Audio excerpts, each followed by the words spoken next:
दोस्तों, पिछले कुछ समय से अमेरिका और भारत के बीच ट्रेड को लेकर जो टग ऑफ वॉर चल रही थी, वो एक बार फिर गर्म हो चुकी है।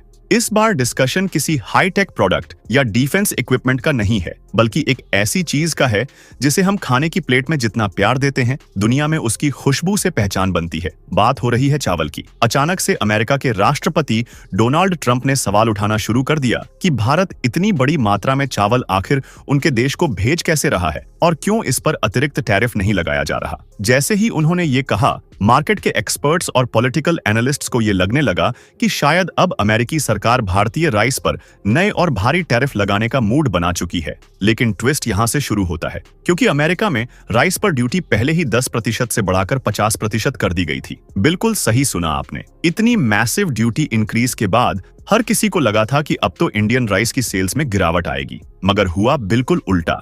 समझते हैं इस पूरे मुद्दे को विस्तार से, लेकिन उससे पहले अगर आप हमारे चैनल पर नए हैं तो चैनल को सब्सक्राइब कर लीजिए और वीडियो को एक लाइक कर दीजिए। देखिए, जब ट्रंप ने भारत पर टैरिफ लगाया तो उन्हें लगा था कि भारत की हर इंडस्ट्री पर फर्क पड़ेगा, लेकिन अमेरिकी टैरिफ का फर्क किसी भी तरह से भारत के किसी भी सेक्टर पर नहीं पड़ा। ऊपर से हर फील्ड में भारत ने बढ़ चढ़कर एक्सपोर्ट किया और अच्छा परफॉर्म किया।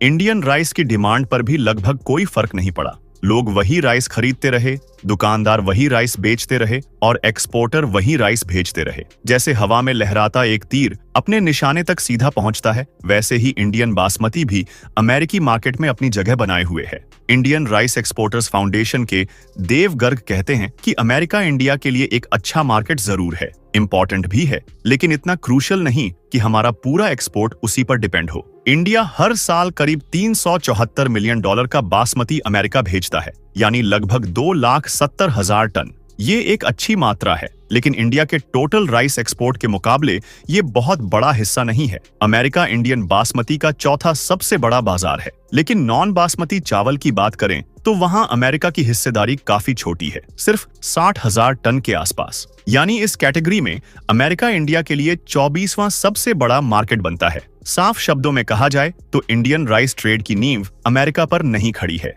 इंडिया के पास इतने बड़े बायर्स दुनिया भर में हैं कि एक देश के टैरिफ से हमारे एक्सपोर्टर हिलने वाले नहीं हैं। अब सवाल ये उठता है कि इतनी बड़ी ड्यूटी बढ़ने के बावजूद अमेरिकन कस्टमर्स इंडियन राइस खरीद क्यों रहे हैं? इसका जवाब उतना ही सिंपल है जितना कि इंडियन बासमती की खुशबू, असली टेस्ट और असली आइडेंटिटी को दुनिया का कोई भी देश कॉपी नहीं कर सकता। अमेरिका में रहने वाले साउथ एशियन लोग जैसे इंडिया, पाकिस्तान, बांग्लादेश, श्रीलंका और गल्फ कंट्रीज के लोग सब अपने घर में वही बासमती पसंद करते हैं जो उन्हें अपने देश की याद दिलाए।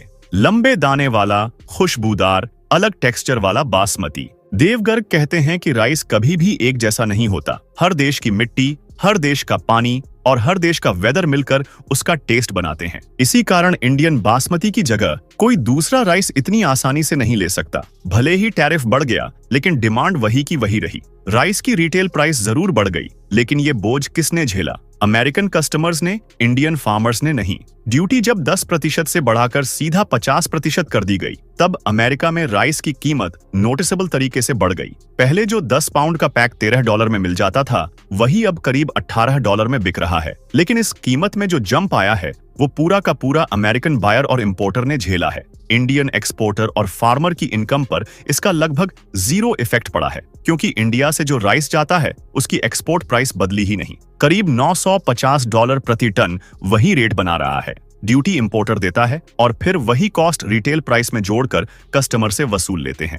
अब ट्रंप के बयान पर नजर डालते हैं। उन्होंने हाल ही में व्हाइट हाउस में किसानों के साथ एक मीटिंग में कहा कि इंडिया, वियतनाम और थाईलैंड जैसे देश अमेरिका में डंपिंग कर रहे हैं, मतलब सस्ता राइस भेजकर अमेरिकन किसानों को नुकसान पहुंचा रहे हैं। अमेरिकी किसान लंबे समय से डिमांड कर रहे थे कि सरकार उन्हें बचाए, टैरिफ लगाए और फॉरेन एक्सपोर्टर्स पर कड़ी एक्शन ले। इसी प्रेशर की वजह से डोनाल्ड ट्रंप ने $1 अरब का सपोर्ट पैकेज तैयार किया है। इतना बड़ा पैकेज जिससे अमेरिकन फार्मर्स को राहत मिलेगी और उनकी इनकम स्टेबलाइज रहेगी। यह पैसा कमोडिटी क्रेडिट कॉर्पोरेशन से निकाला जाएगा और बाद में टैरिफ से होने वाली अर्निंग से इसकी भरपाई की जाएगी। ट्रंप का कहना है कि अमेरिकन फार्मर्स पहले से ही हाई कॉस्ट, महंगी एनर्जी और बढ़ती इन्फ्लेशन की मार झेल रहे हैं। ऐसे में फॉरेन कंपटीशन से उन्हें प्रोटेक्ट करना जरूरी है। उन्होंने ये तक कह दिया कि अगर जरूरत पड़ी तो कनाडा से आने वाले फर्टिलाइजर पर भी भारी टैरिफ लगा दिया जाएगा ताकि डोमेस्टिक प्रोडक्शन को बढ़ावा मिले। यानी ट्रंप प्रशासन साफ कर चुका है कि एग्रीकल्चर सेक्टर को बचाने के लिए वो किसी भी देश से भिड़ने को तैयार है। लेकिन अमेरिकी पॉलिटिक्स में हर कोई इस अप्रोच से खुश नहीं है।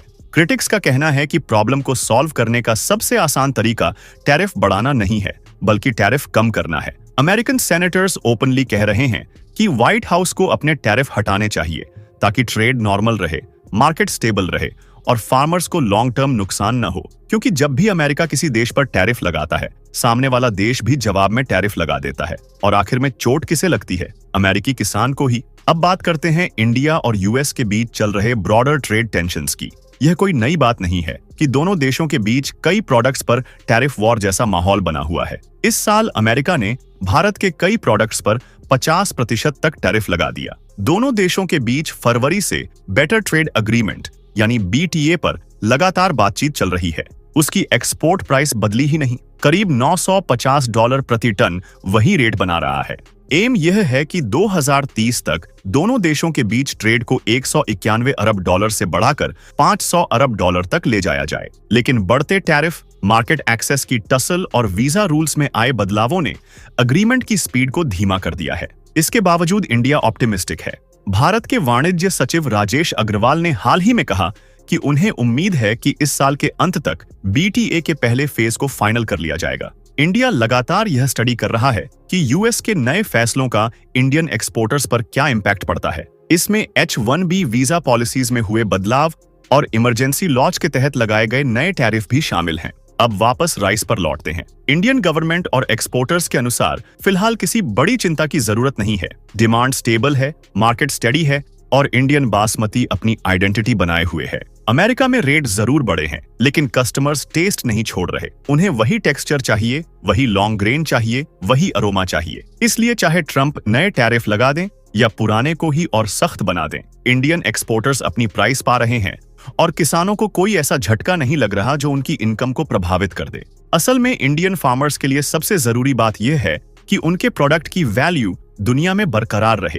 वो वैल्यू बनी है और लगातार बढ़ रही है। इंडिया का राइस मार्केट ग्लोबल स्केल पर इतना डाइवर्सिफाई हो चुका है कि एक देश के टैरिफ से पूरी इकोसिस्टम नहीं हिलती। Middle East, Europe, Africa, South East Asia, हर जगह इंडियन राइस की स्ट्रॉन्ग डिमांड है। अमेरिका सिर्फ एक हिस्सा है, पूरा पिक्चर नहीं। यही कारण है कि एक्सपर्ट्स बिलीव करते हैं कि आने वाले वक्त में भी इंडियन राइस एक्सपोर्ट स्टेबल रहेगा। वैसे आज के इस पूरे मामले से एक बात साफ होती है, ग्लोबल ट्रेड सिर्फ नंबर्स का खेल नहीं है। ये टेस्ट का खेल है, ट्रेडिशन का खेल है और सबसे ज्यादा कंज्यूमर चॉइस का खेल है। ट्रंप चाहे टैरिफ बढ़ाएं या सपोर्ट पैकेज दें, अमेरिकन कस्टमर्स को वास्तविक टेस्ट चाहिए और वो टेस्ट उन्हें इंडिया से ही मिलता है। इसलिए इंडियन फार्मर्स और एक्सपोर्टर्स स्टडी खड़े हैं और दुनिया भर में अपनी आइडेंटिटी बनाए हुए हैं। वैसे भारतीय किसानों की मेहनत के लिए कमेंट सेक्शन में जय जवान, जय किसान लिखकर हमारे किसानों के आत्मविश्वास को बढ़ाने में आप उनकी मदद कर सकते हैं। वीडियो पसंद आई हो तो वीडियो को लाइक करें, शेयर करें और ऐसी ही और वीडियोस के लिए इस चैनल को सब्सक्राइब करके बेल आइकॉन को भी ऑल पर सेट कर लें। जय हिंद, जय भारत।